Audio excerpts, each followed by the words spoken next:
خوبه الان. آقا ابراهیمی شما گاوداری های خارج از کشور رفتین برای بازی؟ بله من گاوداری های بلژیک و هلند رو دیدم. خب اونا چجوره سیستم گاوداریشون؟ اونا سیستم گاوداری بلژیک و هلند سرپوشیده هسته، به خاطر بارندگی داخل این محبته اصلا سرپوشیده هسته. منطقه اونا دیگه صنعتی کامل هسته دیگه.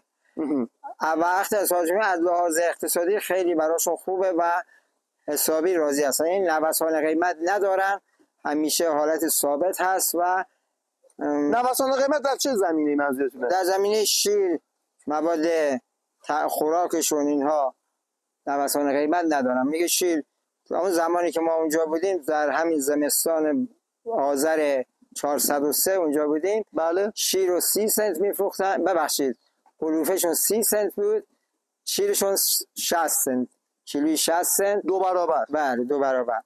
این نظریه که 1 کیلو شیر 2 کیلو خوراک بهشون میدادن.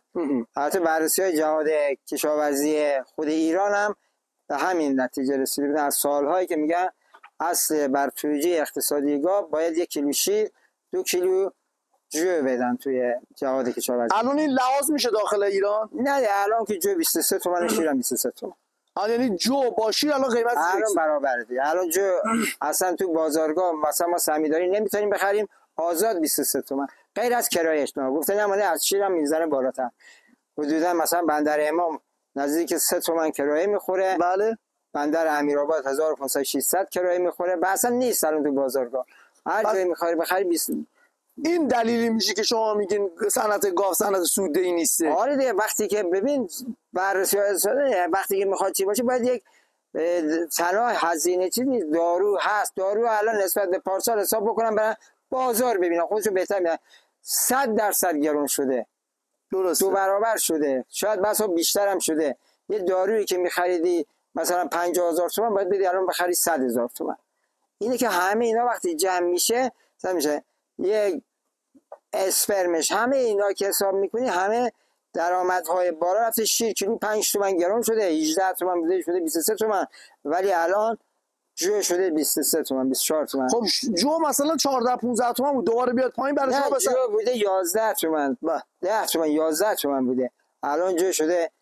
خب بله اگه جو همیشه ثابت 11 تومن باشه، ذرت 11 تومن باشه، این قیمت خوبه. اگه 2 برابر نصف قیمت شیر باشه همین هست. این بر اساس تخصصی هم جواب بده. خود سازمان جهاد تخصصی بررسی که کرده این نتیجه رسیده.